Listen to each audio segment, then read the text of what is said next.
So all that brings me to today's legislative action. I'm signing a couple pieces of legislation, which I'm going to talk about in a minute. And why are these bills necessary?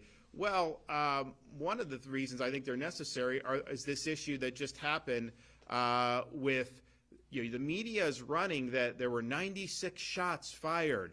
And they're trying to put the police officers under the gun. So you see these headlines, and they're trying to cause division in society. They're trying to create a narrative. They know what they're doing. And sometimes you got to read like 8 paragraphs down, and then when you admit that this guy was shooting at the police officers first.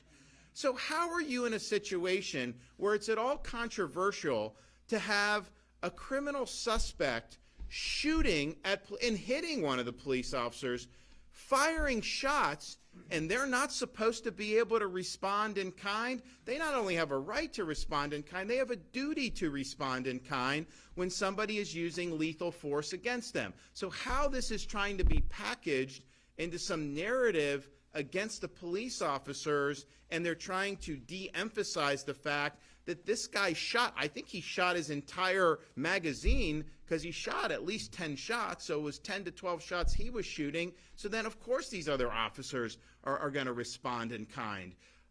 That just shows you, though, what I think people in uniform can be up against, because whether you did the right thing is not what some of these folks in the media care about.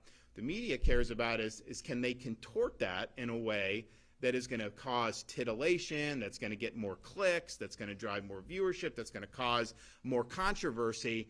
And they're perfectly willing to use a faithful law enforcement officer who's done it by the book. They're totally willing to throw that person under the bus if they think it can further the narrative. And the facts don't matter to these folks. And we've seen it time and time again in some of these situations. So this is the context that I think that we're dealing with here when we're talking about that, and the fact that that was portrayed the way it has been in some of these media outlets has been really, really disturbing to try to de-emphasize the fact that this guy fired on the police first.